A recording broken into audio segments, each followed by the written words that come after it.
Muito bom dia, irmãos. É pela graça de Deus que nos encontramos aqui esta manhã. Foi o hino que deu o mote para o início deste culto de adoração ao Senhor e nós temos consciência disso. E é realmente uma graça, uma bênção muito grande poder estar na casa do Senhor. Só aqueles que estão aqui, que podem partilhar deste momento, é que podem realmente testemunhar. Eu gostaria também de saudar aqueles que estão aqui presentes esta manhã. Eu gosto muito de cumprimentar as pessoas à saída, é um momento que me faz muito feliz. Como hoje não vou poder fazê-lo como fazia antes, nós temos de fazer as mesmas coisas, mas de forma diferente. Eu abraço aqui, daqui da frente, a todos esta manhã. E gostaria também de dar um abraço a todos aqueles que estão em suas casas, que estão a assistir ao programa, que estão ligados a nós no louvor e na adoração. E gostaria de dar um abraço especial a 3 pessoas. Eu peço desculpa a todas as outras, mas há 3 pessoas aqui que merecem o meu abraço especial. A Daniela e a Ana, que não vemos muitas vezes, porque estão num outro país, e o Rui, que está ao lado delas, e que é um jovem que esteve sempre connosco, aqui que nós conhecemos, e que não vemos tão frequentemente, mas ficamos muito felizes porque ele está connosco esta manhã. Por isso é um dia de alegria, é um dia de festa, quando nós nos podemos encontrar com o nosso Deus neste lugar. Sabem que, creio que foi o Zé Manel, ou alguém disse, eu estou muito cansada e de vez em quando desconcentro-me, mas isto há de passar com as férias. Que alguém disse que nós viemos à casa do Senhor para satisfazer as nossas necessidades e Zé Manel pediu, creio que foi na oração, que a mensagem que hoje vem da parte de Deus venha satisfazer as nossas necessidades. E é exatamente isso que acontece. Esta mensagem que hoje trago da parte de Deus é uma mensagem que vem, em primeiro lugar, satisfazer as minhas necessidades. E por isso eu achei que era importante partilhar convosco esta manhã. Vamos lá ver se eu consigo trabalhar para trás. Muito bem. Sinais de um Deus fiel. Curiosamente, há coisas muito curiosas e eu, como não acredito em coincidências, acho que há sempre a mão de Deus que está por trás de todas as coisas. Quando eu escolhi os hinos para cantarmos esta manhã no culto, eu lembrei-me imediatamente do hino Tu És Fiel, porque o tema é sobre a fidelidade de Deus. Curiosamente, algo me disse para eu não escolher o hino. E era uma coisa que eu não conseguia perceber, esquisito, porque é que eu não escolhi aquele hino que era o mais óbvio. Quando cheguei à igreja, percebi porquê. Porque o hino tinha sido escolhido pelo Tiago para o início da escola sabatina. Isto quer dizer que hoje, desde que nós entramos na igreja até que saímos, temos uma mensagem centrada na fidelidade de Deus. E acho que isso é muito importante e provavelmente não é uma coincidência isso acontecer. Portanto, sinais de um Deus fiel é o tema que vamos partilhar esta manhã. Creio que todos já viram algo do género durante os últimos tempos. Se calhar vemos menos agora, mas já vimos muitas vezes. Todos já vimos estes desenhos, normalmente feitos por crianças, alguns já impressos de forma industrial, mas estes são feitos por crianças e eles foram colocados nas janelas e nas varandas das casas durante o tempo de confinamento que vivemos. E eles eram acompanhados com a mensagem: vamos todos ficar bem, todos somos mais fortes, vai tudo ficar bem. A mensagem seria esta, e o arco-íris estaria sempre presente, ora pintado, ora desenhado, a mensagem era sempre de um arco-íris. E, portanto, eu fiquei a pensar, por que será, e muitas vezes quando vi esta imagem comecei a pensar, por que será que alguém escolheu, quem é que teve esta ideia de colocar um arco-íris e esta mensagem? Então fui pesquisar, e foi uma revista para crianças chamada Happy Kids que decidiu começar em Itália a partilhar esta mensagem, esta atividade, para que as crianças que estavam fechadas nas suas casas pudessem pintar e pudessem transmitir uma mensagem de esperança aos outros e também a si próprias.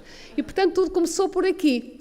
E é verdade que a dada altura isto espalhou-se, creio que pelo mundo inteiro, e nós podemos ver estas imagens e estes cartazes espalhados por todo lado. E continuou na minha mente a pergunta: porquê escolher um arco-íris para ilustrar esta mensagem?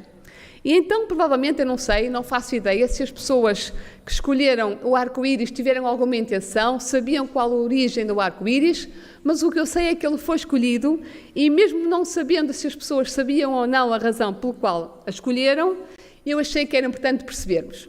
Pode ser uma coincidência, mas eu acho que não. Então, vamos pesquisar porque é que o arco-íris muitas vezes está associado à esperança e, neste caso, mais uma vez, isso aconteceu. Nós poderíamos pesquisar de muitas maneiras, podemos ir ao Google, podemos ir aos livros, mas há um sítio onde a origem de todas as coisas está explicada e é a Palavra de Deus.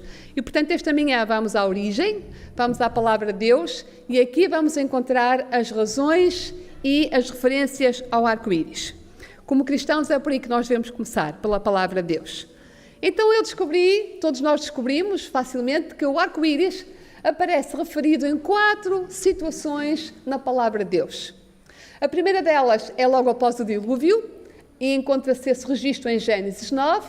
Depois aparece numa visão do profeta Ezequiel do trono de Deus, e essa visão está relatada no livro de Ezequiel, no capítulo 1. E depois aparecem 2 visões de João, do profeta João, e uma delas encontra-se registrada em Apocalipse 4 e outra em Apocalipse 10. Portanto, essas são as 4 referências que encontramos na Palavra de Deus ao arco-íris. Vamos começar pela primeira.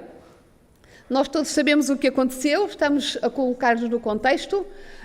Sabemos que o homem foi ficando cada vez mais corrupto, a terra foi ficando cada vez mais corrupta, os habitantes aumentaram de tal maneira a violência e a corrupção desde a queda do homem até ao momento do dilúvio, que Deus decidiu que era tempo de pôr um ponto final na raça humana neste problema.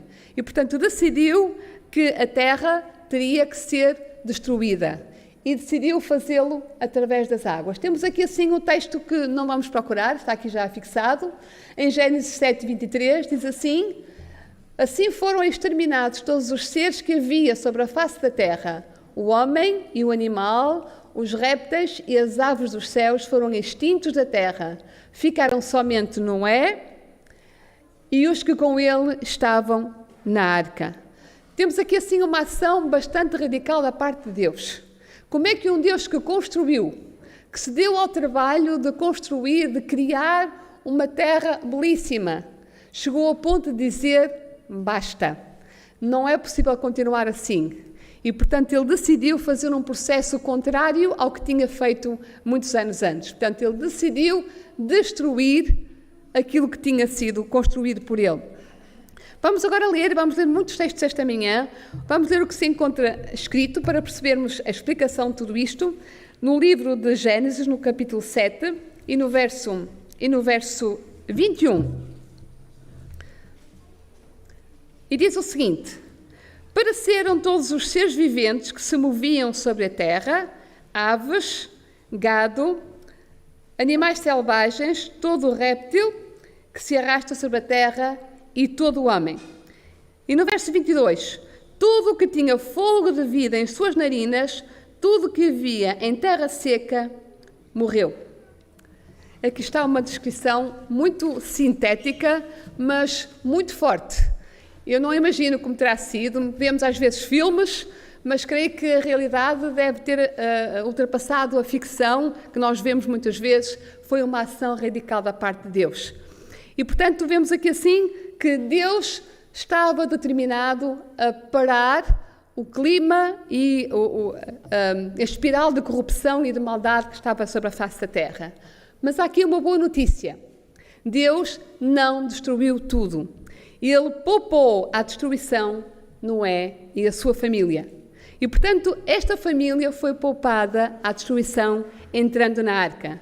Vamos ler o versículo 23, ainda do capítulo 7, que diz o seguinte: assim foram exterminados todos os seres, já vimos este texto, mas vamos repeti-lo, todos os seres que havia sobre a face da terra, o homem e o animal, os répteis e as aves dos céus foram extintos da terra, ficaram somente Noé e os com ele entraram na arca.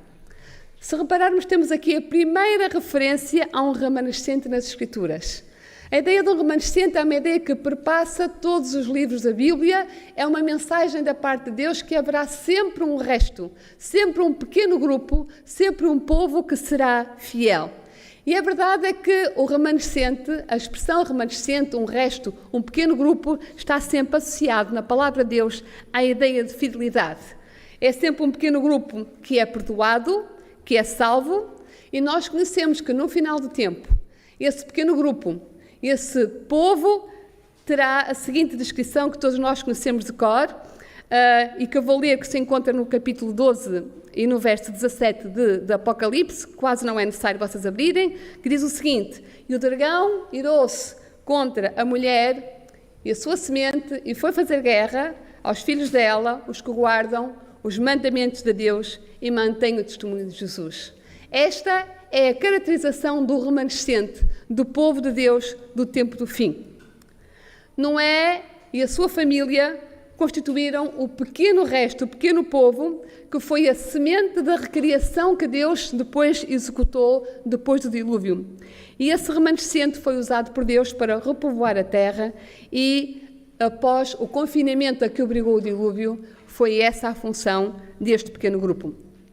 Portanto, a palavra de Deus explica-nos e revela-nos quais as razões deste confinamento.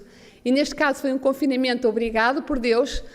Deus levou Noé e a sua família a ficarem dentro da arca de forma a serem protegidos, não de um vírus, não de uma bactéria, mas de uma destruição quase total. E então vamos prestar um pouco de atenção mais em pormenor aos capítulos 8 e 9 de Gênesis para perceber como foi a recriação de Deus, como foi esse processo depois do dilúvio, depois do confinamento. E eu gostava que vissem comigo uma das frases que inicia esta caracterização, esta descrição, que é: lembrou-se Deus de Noé.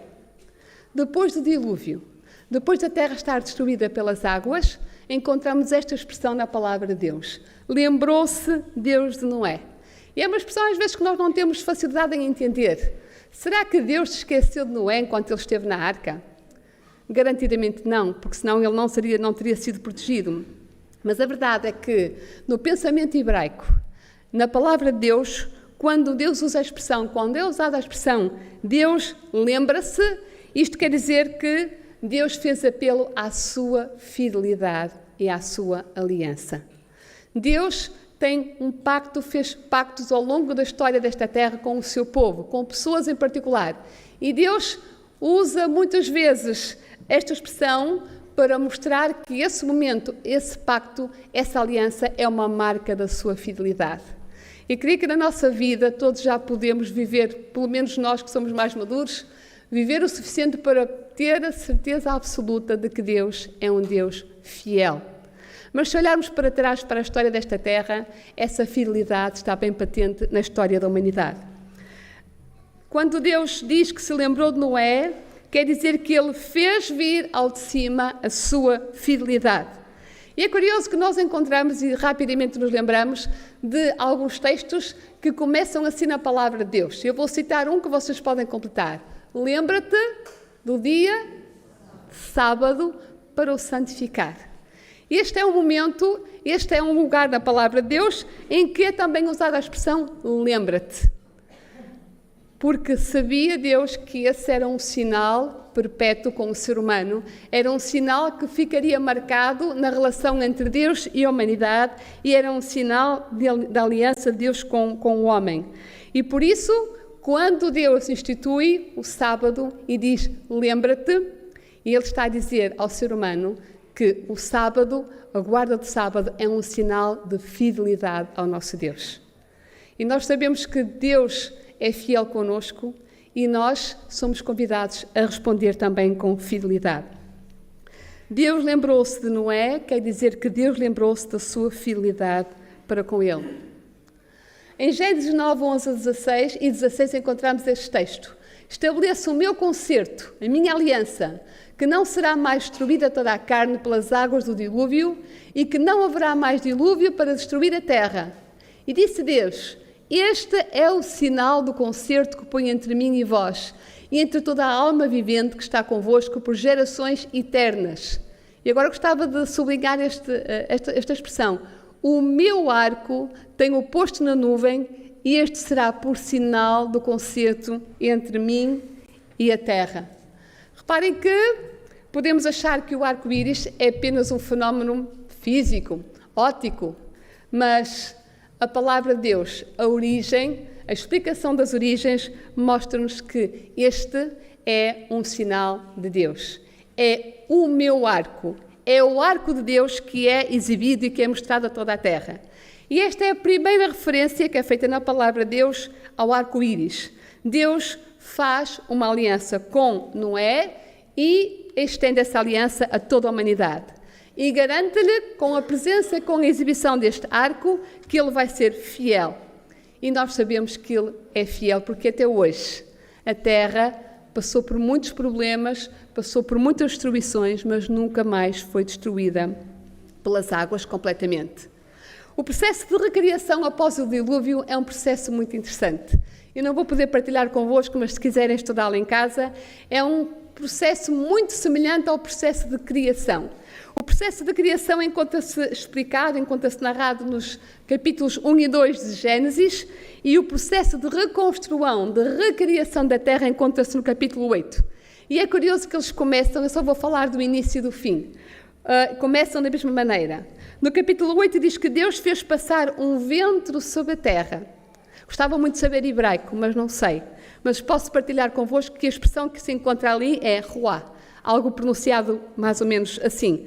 Portanto, ruá é o Espírito de Deus que presidiu, que esteve presente na recriação da terra após o dilúvio.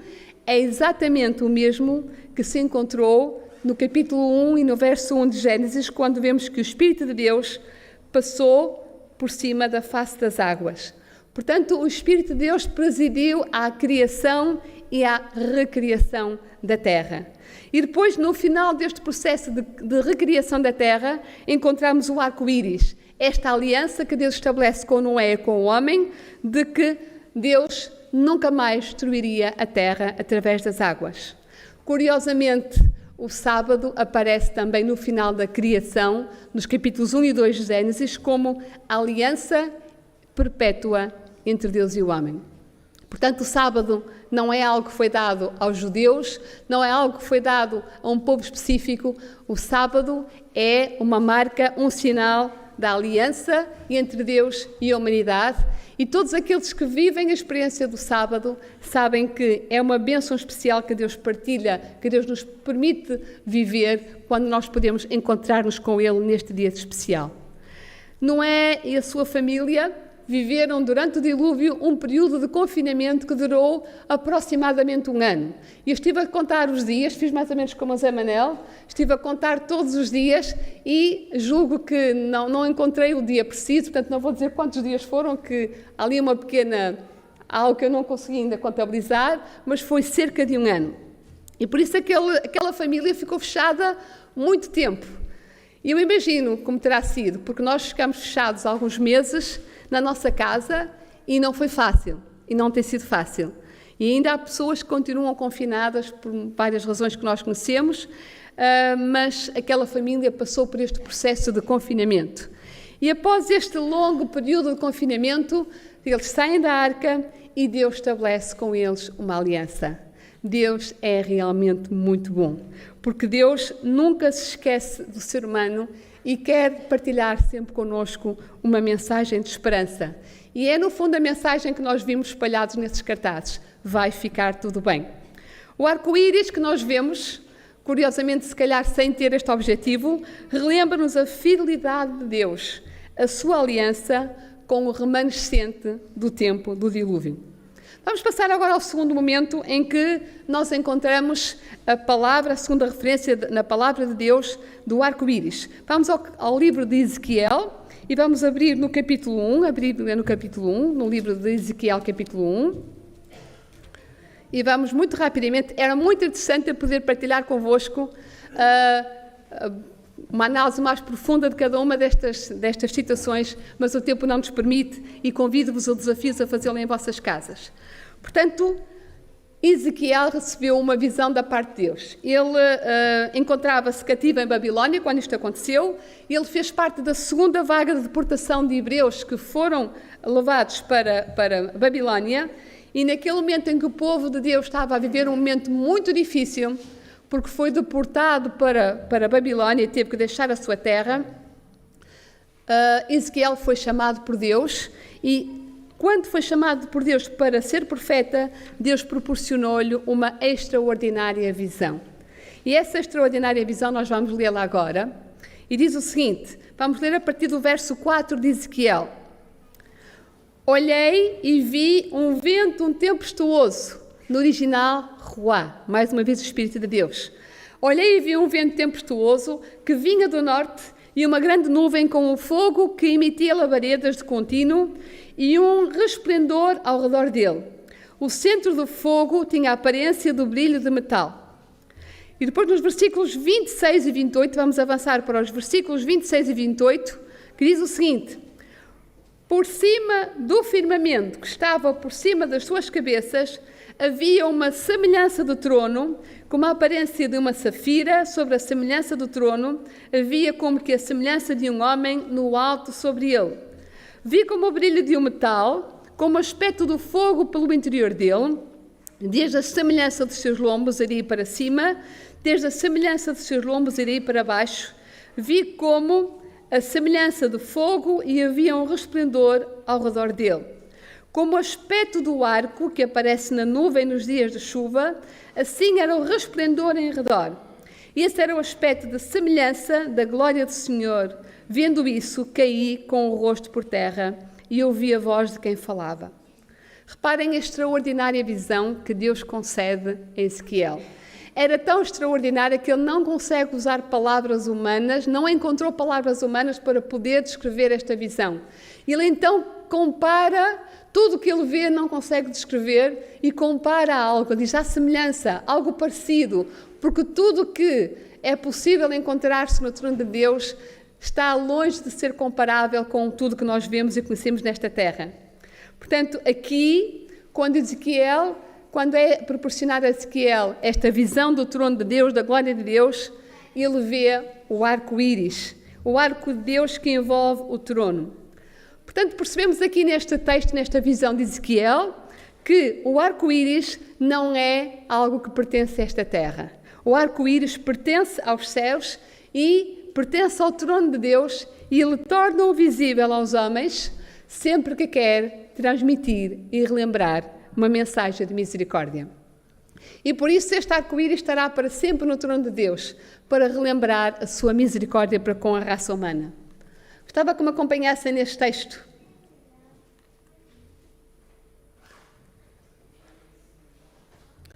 Não era este.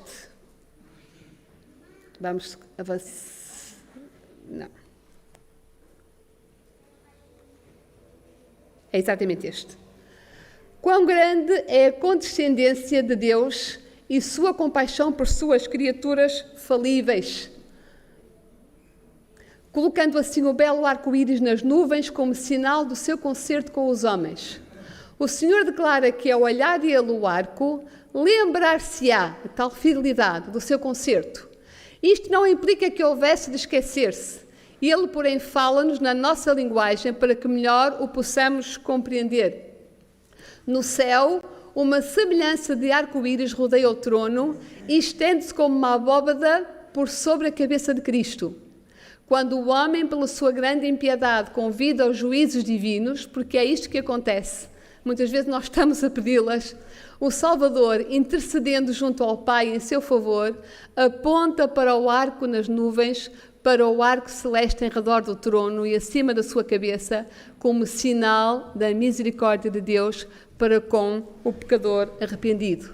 E este texto encontra-se no livro Patriarcas e Profetas, e vemos aqui assim que o arco da promessa está associado à misericórdia de Deus para com o ser humano. E é esta mensagem que também nós vemos e que tem sido passada, mesmo sem querer, por muitas pessoas neste tempo de pandemia e de confinamento. E reparem que neste momento temos um Ezequiel que está estupefacto com a visão que teve, está extasiado por tudo que viu uma mensagem, viu uma visão da parte de Deus, viu o trono de Deus, mas a visão da parte de Deus não fica por aí. Porque então Ezequiel viu o Filho do Homem, e o Filho do Homem dirige-se a ele, e vamos ler o que se encontra em Ezequiel 2:3, e diz o seguinte: eu te envio aos filhos de Israel. No verso 7, tu, porém, lhes dirás as minhas palavras. E ainda no verso 1 do capítulo 3, filho do homem, come este rolo e então vai e fala à nação de Israel. depois de ver o arco-íris, depois de ver o trono de Deus, Ezequiel recebe uma missão. E esta missão é: vai, prega, diz as minhas palavras, diz as palavras que eu acabei de te dizer. E diz para ele comer o rolo, comer o livro. Nós sabemos que isto tem um significado muito profundo, mas podemos, de uma forma muito genérica, dizer que o que está Deus a dizer a Ezequiel é: alimenta-te da palavra para poder ser portador da palavra. E, portanto, se quisermos fazer uma analogia com os nossos dias, podemos perceber que depois de ver o arco da aliança, há sempre uma missão a cumprir. E, portanto, Ezequiel foi chamado para cumprir uma missão. E Deus mostra-lhe aquele seu trono, o trono de Deus, mostra-lhe o arco-íris para lhe dar a garantia de que Deus estará com ele no cumprimento desta missão, que Deus será a sua força, que Deus seria a sua força. Vamos avançar para a terceira situação, porque elas complementam-se. Ela encontra-se em Apocalipse, como já vimos no capítulo 4, convido-vos a irem até lá. Apocalipse 4, não vamos gastar muito tempo nesta visão, porque vamos avançar logo para a que está descrita em Apocalipse 10. Mas vamos ler mesmo assim. Aqui temos um outro profeta de Deus, um outro homem que é chamado, o profeta João, e é chamado para ter uma visão do trono de Deus. E mais uma vez descreveu à sua maneira, com as suas palavras finitas e frágeis, porque não conseguiu encontrar as palavras certas para descrever tudo que ele viu em visão. E, portanto, ele diz o seguinte, encontra-se em Apocalipse 4:2. Imediatamente fui arrebatado em espírito, e um trono estava posto no céu, e alguém assentado sobre o trono. E o que estava assentado tinha aparência semelhante ao jaspe e de sardónio, e ao redor do trono havia um arco-íris de aspecto semelhante à esmeralda. Cá está a mesma visão, o mesmo cenário que Ezequiel pôde ver. Neste caso foi João que teve a possibilidade, teve a bênção de ver o trono de Deus e ver o arco-íris.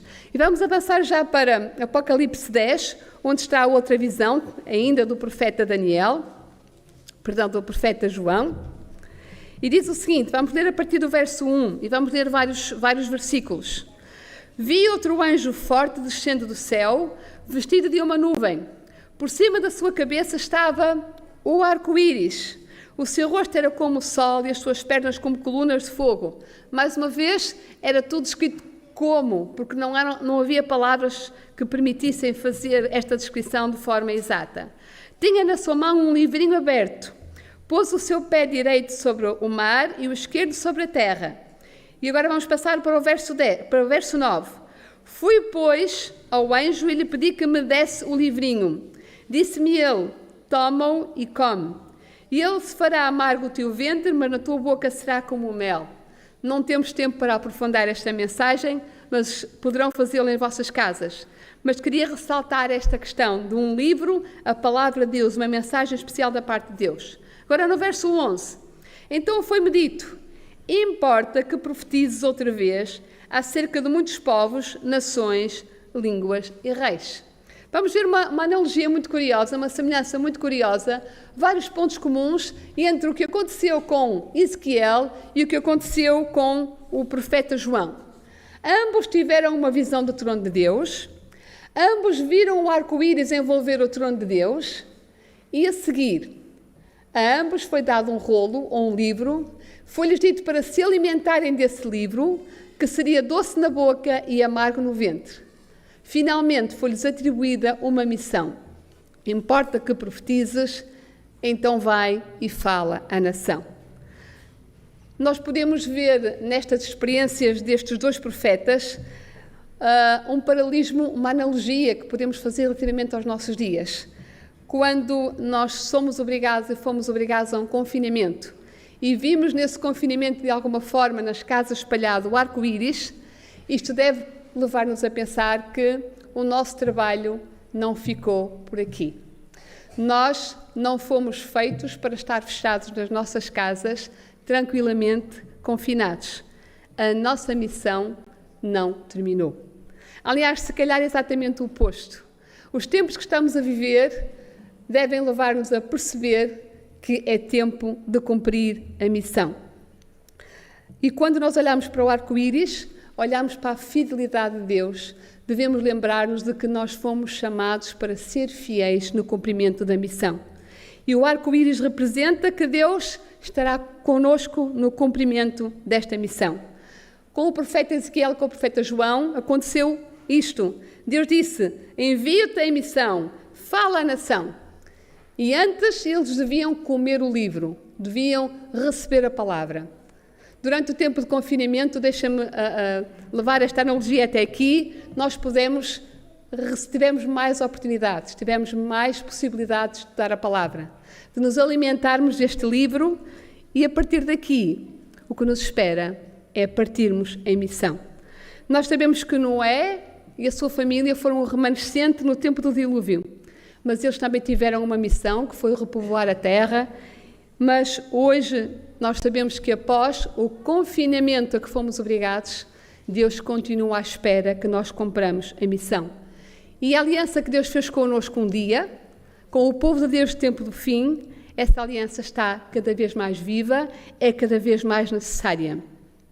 Todos nós que vivemos este tempo de confinamento e que agora estamos mais livres, podemos movimentar-nos mais, podemos perceber de forma mais clara que caminhamos a passos largos para o final da história desta terra.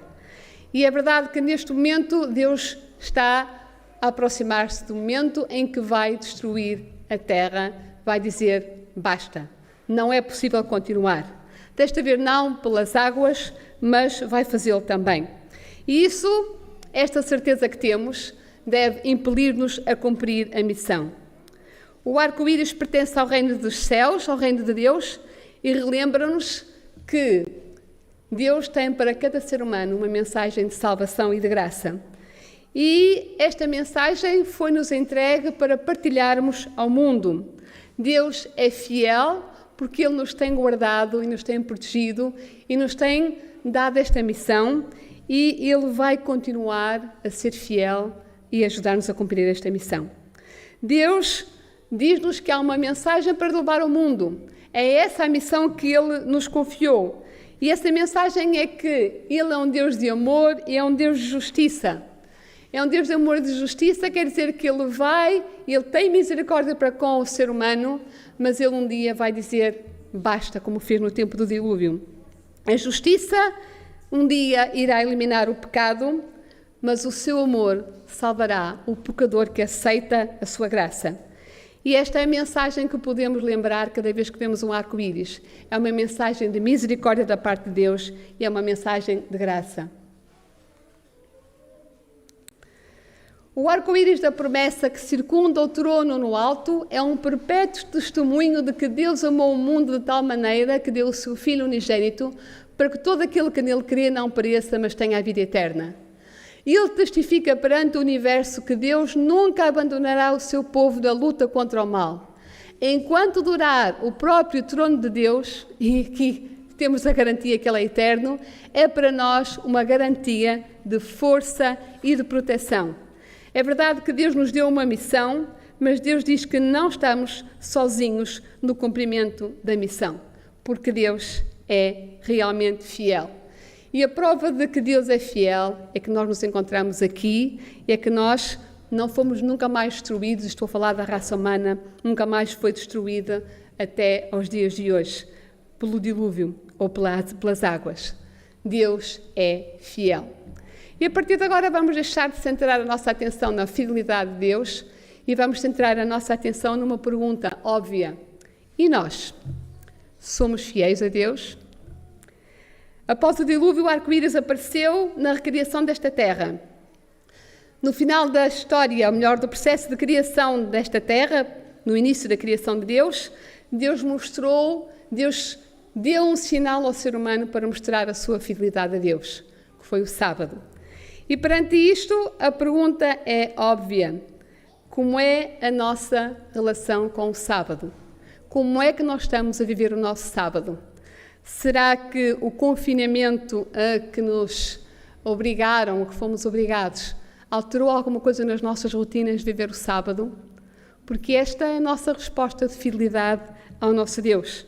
Se Deus é fiel connosco, o que Ele espera de nós é que sejamos fiéis para com Ele. Por isso Ele disse, lembra-te do dia de sábado. O sábado é uma das formas usadas por Deus para nos reconstruir enquanto pessoas. E o ato de santificar o sábado é um sinal que damos a Deus de que aceitamos que Ele reconstrua as nossas vidas ao passarmos este tempo especial com Ele. Vir à igreja não pode ser apenas uma rotina, não pode ser apenas um hábito, tem de ser muito mais que isso. Como Deus chamou Ezequiel e João, Deus chama-nos para cumprir uma missão. E o sábado tem um papel muito importante nesta missão. E este é o momento de nós mostrarmos, mais do que em qualquer outro momento da história desta terra, a nossa fidelidade. Nos últimos momentos da história desta terra, Deus chamou um povo para pregar uma mensagem para uma missão e para ser fiel nessa missão. A diferença entre mim e o outro, entre mim e qualquer outra pessoa, entre nós e qualquer outra pessoa, é que nós aceitamos esta missão da parte de Deus. Nós sabemos que no tempo final da história desta terra, nós temos uma mensagem que diz, temei a Deus e dai-lhe glória, porque vinda é a hora do seu juízo. E adorai o Criador. Vocês conhecem todo o texto, estou a referir-me, obviamente, às 3 mensagens angélicas, ao Evangelho eterno que somos chamados a pregar nos dias em que vivemos. Esta é a nossa missão. Nós não somos adventistas do 7º dia para estarmos tranquilamente sentados, para estarmos a estudar a palavra tranquilamente. Nós somos chamados para estudar a palavra e somos chamados, acima de tudo, para partilhar essa palavra. Mas nós todos temos consciência, e neste momento eu gostava que nós refletíssemos e fôssemos honestos connosco, que o confinamento a que fomos obrigados, fez muitos estragos na nossa vida espiritual. E eu falo por mim, e não sei se posso falar por vós, mas a verdade é que muitas vezes nós habituamos-nos tão facilmente ao conforto do nosso confinamento que achamos confortável e agradável ficar nos nossos lares, ficar a assistir aos programas da igreja de longe, sentados confortavelmente, nem precisamos de nos vestir quase, nem precisamos de fazer quase nada, e esquecemos muitas vezes que uma das razões pelas quais vimos à igreja é para mostrarmos a Deus que estamos disponíveis para a missão. O arco-íris da promessa que circunda o trono de Deus, perdão, não era este, agora sim. O arco-íris ao redor do trono é uma garantia de que Deus é fiel, de que nele não há mudança nem sombra alguma de variação. Pecamos contra ele e somos imerecedores do seu favor, todos nós. Contudo, ele próprio nos pôs nos lábios aquela tão maravilhosa súplica: não nos rejeites por amor do teu nome, não abatas o trono da tua glória, lembra-te, fidelidade, e não anules o teu concerto conosco. Ele próprio se obrigou a atender ao nosso clamor quando nos chegamos a ele, confessando a nossa indignidade e pecado. A honra de seu trono está posta como penhor do cumprimento da sua palavra a nós. Reparem que Deus diz que o seu trono é o penhor, é a garantia da sua fidelidade para conosco. E o que é que nós temos para mostrar como garantia ao nosso Deus da nossa fidelidade? Será que é o nosso conforto do confinamento? Será que é dessa forma que nós mostramos ao nosso Deus que estamos disponíveis para a missão? Irmãos, eu acho que alguns de nós, ou quase nós todos, ficaríamos tranquilamente fechados das nossas casas para o resto dos dias. Sem trabalhar, quase, sem sair de casa, ficávamos tranquilamente. Até podemos não prescindir de sair para o supermercado, ou para ir fazer compras, ou para ir a outra coisa qualquer. Mas muito facilmente nós não prescindimos do nosso confinamento para vir à casa de Deus. E isto é um alerta para todos nós. Na nossa caminhada com o nosso Deus, o nosso encontro com Deus na sua casa é algo muito especial e é algo que prova a nossa fidelidade. Como é que estamos a viver a nossa fidelidade para com Deus? Temos constatado que nos últimos tempos nós nos acomodamos tão facilmente. Nós somos pessoas de hábitos E o hábito de ficar em casa tem feito grandes estragos na nossa vida. Estamos na nossa vida espiritual. E outro dia estava a visitar a Zita e a sua mãe, e nós comentávamos as duas, e esta nossa conversa acabou por me dar também, me ajudar nesta reflexão, que estávamos à espera de uma sacudidura da igreja, que fosse uma coisa diferente. E todos nós tínhamos a nossa imagem do que seria a sacudidura. Irmãos, nós conversávamos, e acho que podemos partilhar essa reflexão com todos, que este confinamento está a ser uma sacudidura para a igreja. E isto deve levar-nos a refletir, a pôr em causa como é que temos vivido os últimos tempos com a nossa relação com Deus. Muitas pessoas estão à espera do final desta pandemia para voltar à vida normal. Quantas vezes eu ouço isso? Estamos mesmo a precisar de voltar à vida normal, de dar abraços, de não andar de máscara, de não precisar de ter tantas limitações. Mas nós que estudamos a palavra de Deus, não devemos pensar desta forma. Nós devemos pensar que a seguir ao confinamento, o tempo é escasso para cumprir a missão. E nós somos o remanescente do tempo do fim, dos últimos momentos da história desta terra. E como remanescente, nós sabemos que o tempo é escasso e é tempo de cumprir a missão. Como será que está a nossa fidelidade para com Deus? Muitas vezes nós centramos a nossa atenção sobre o impacto de tudo isto que está a acontecer na nossa saúde emocional, na nossa segurança, mas a verdade é que o mais preocupante é que este confinamento está a ter um impacto fortíssimo na vida espiritual da igreja. E digo que a igreja sou eu, todos nós sabemos que a igreja não são as paredes. E eu posso dizer que este confinamento, esta situação da pandemia está a ter um impacto na minha vida espiritual e na minha forma de cumprir a missão. E é muito preocupante saber que os nossos hábitos, que para nós adultos são fáceis de readquirir, muitas vezes não acontece o mesmo com os nossos jovens e com as nossas crianças. E o impacto do Covid-19 e das medidas de prevenção ou de proteção da Covid-19 na nossa vida espiritual são bem mais perigosas do que o impacto na nossa vida física, social e emocional. Estamos a perder hábitos, estamos a perder o sentido da missão e, curiosamente, muitos de nós estamos a perder tempo em discutir coisas que não têm nada a ver, coisas que não têm importância nenhuma. Se usamos máscara, se não usamos máscara, se faz mal, se faz bem, se devemos, se não devemos. Irmãos, para que é que isso interessa? Estamos a fugir do essencial. E o essencial é que temos uma missão a cumprir e o tempo está a desaparecer. Por isso, esta pandemia está a fazer estragos na vida espiritual da igreja, na minha vida espiritual, e é tempo de fazermos uma avaliação de como é que tem sido a nossa vida e o que é que nós queremos que seja daqui para a frente. Como é que está a nossa fidelidade para com o nosso Deus e para com a missão que Ele um dia nos deu. Deus fez ser do seu trono o arco-íris com a promessa de que Ele estará connosco no cumprimento da missão. E é isso que nós temos que fazer. Tivemos tempo, não foi por acaso que estivemos fechados em casa. Deus proporcionou-nos a oportunidade de comer a palavra, de nos alimentarmos dela. Se nós não o fizermos, não teremos nada para partilhar com os outros. Se nós amamos a Deus, se nós sabemos o que Deus fez na nossa vida e que Deus tem um poder transformador, nós temos que pregar esta mensagem aos outros. E esta é a grande comissão que Deus nos deu e ela foi dada pelo próprio Jesus. Foi uma ordem que Deus deu ao povo remanescente. E é uma obra que ninguém mais poderá fazer, nem mesmo os anjos. E este privilégio que foi dado a cada um de nós está a ser descurado por causa de questões que nós nem nos apercebemos. Nós deixamos-nos embalar pela pandemia, pelas restrições, pelas discussões e estamos a perder o que é realmente essencial. Gostava que lessem comigo.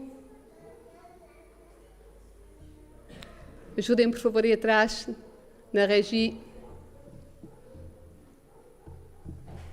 É um texto que se encontra no livro Testemunhos para a Igreja, no volume 9, na página 19. Se não conseguir, eu vou ler daqui da frente. Muito bem, obrigada. Em sentido especial, foram os adventistas do sétimo dia postos no mundo como vigias e portadores de luz. A eles foi confiada a última mensagem de advertência ao mundo a perecer. Sobre eles incidiu a maravilhosa luz da palavra de Deus. Foram incumbidos de uma obra da mais solene importância, a proclamação da primeira, segunda e terceira mensagens angélicas. Nenhuma obra há de tão grande importância. E agora, prestem particular atenção a esta frase. Não devem eles permitir que nenhuma outra coisa lhes absorva a atenção. E nós falhamos tanto aqui. A nossa atenção fica concentrada em tudo e mais alguma coisa. Em coisas que não têm qualquer importância. Mas a nossa atenção deve estar completamente concentrada nesta missão. Nós sabemos que precisamos de partilhar esta mensagem, porque o tempo é curto e muitas pessoas à nossa volta continuam a não perceber o que se passa, a não ter o conhecimento da palavra de Deus e a não perceberem que há uma mensagem de esperança, uma mensagem de juízo e de amor que tem que ser partilhada neste tempo. E o arco-íris que nós vemos nas casas, que para as pessoas não deve ter qualquer significado especial, para nós deve lembrar-nos de que Deus foi fiel conosco e que nós somos chamados a ser fiéis no cumprimento desta missão. Devemos deixar que Deus nos utilize de forma poderosa para chegar às outras pessoas, fazer chegar às outras pessoas esta mensagem. E isso não poderá acontecer se nós ficarmos continuamente confinados, confortavelmente confinados nas nossas casas, confortáveis, tranquilas, a nossa vida, tudo bem, tudo tranquilo, com alguns problemas, mas tudo ficará por aqui. Esta não é a mensagem que Deus tem para nós no tempo do fim. Esta não é a mensagem da aliança e do arco-íris que Deus faz mostrar, que Deus evidencia do seu trono para nos mostrar que Ele é fiel. Há uma última referência que vamos ver ao arco-íris. Ela não está feita na palavra de Deus, ela encontra-se no livro O Grande Conflito. E eu gostava de terminar a mensagem desta manhã, da parte de Deus, com a leitura deste texto e com a esperança de que Deus nos ajude a viver este momento que vamos ler agora.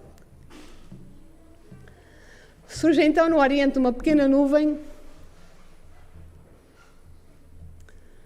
Surge então no Oriente uma pequena nuvem negra, aproximadamente da metade do tamanho da mão de um homem. É a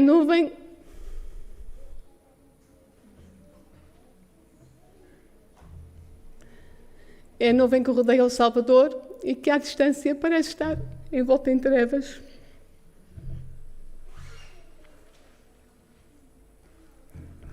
O povo de Deus sabe ser esse o sinal do Filho do Homem. Em solene silêncio, fitam-no enquanto se aproxima da terra, mais e mais brilhante e gloriosa, até se tornar grande nuvem branca, mostrando na sua base uma glória semelhante ao fogo consumidor e encimada pelo arco-íris do concerto.